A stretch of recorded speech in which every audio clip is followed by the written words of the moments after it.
Toujours invaincue à domicile cette saison, la section paloise accueillait Brive dans son stade du Hameau. Pour sa part, le CA Brive se déplaçait sans aucune pression et fort de sa belle 5e place au classement. Les Corésiens, qui avaient derrière la tête l'envie de réussir un coup pour cette 6e journée de top 14.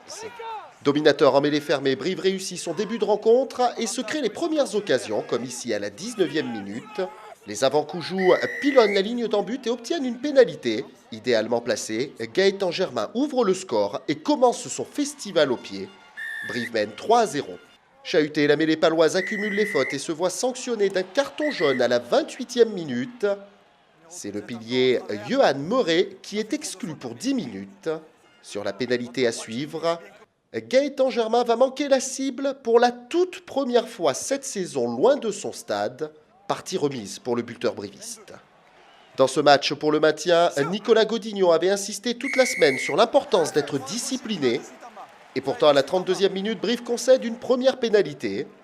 Samuel Marquez en profite pour égaliser à 3-3.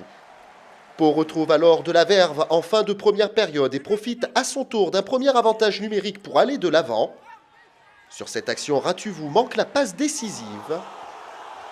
Mais M. Trenini, l'arbitre de cette rencontre, a vu quelque chose et revient à une faute grossière des brivistes. On revoit au ralenti le plaquage sans ballon de Touattara Morrison, un vilain plaquage qui est pénalisé d'un carton jaune. Brive évolue alors à 13 contre 15. Et les brivistes vont craquer juste avant la pause avec cette mêlée écroulée. M. Trenini file entre les perches et accorde un essai de pénalité qui permet à Pau de regagner les vestiaires en menant sur le score de 10-3. En seconde période, Brive revient à 15 contre 15 et reprend sa domination devant. Sur ce mol, les Palois vont se mettre à la faute. Gaëtan Germain va réduire l'écart et ramène son équipe à 10 points à 6 à la 55e minute. Pau qui souffre de plus en plus et commet des fautes, beaucoup de fautes, trop de fautes. Gaëtan Germain, quant à lui, capitalise. Avec cette nouvelle pénalité, Brive n'est plus mené que d'un petit point peu avant l'heure de jeu, 10-9. La discipline paloise qui coûtera 2 nouvelles pénalités et Brive mène dès lors 15-10 à 10 minutes de la fin de la rencontre. Pau va alors s'énerver, le deuxième ligne, Daniel Ramsey, se rend coupable d'un mauvais geste. Second carton jaune de la rencontre pour les Palois, un carton qui va condamner la section. Gaëtan Germain peut alors faire gonfler le score à 18-10.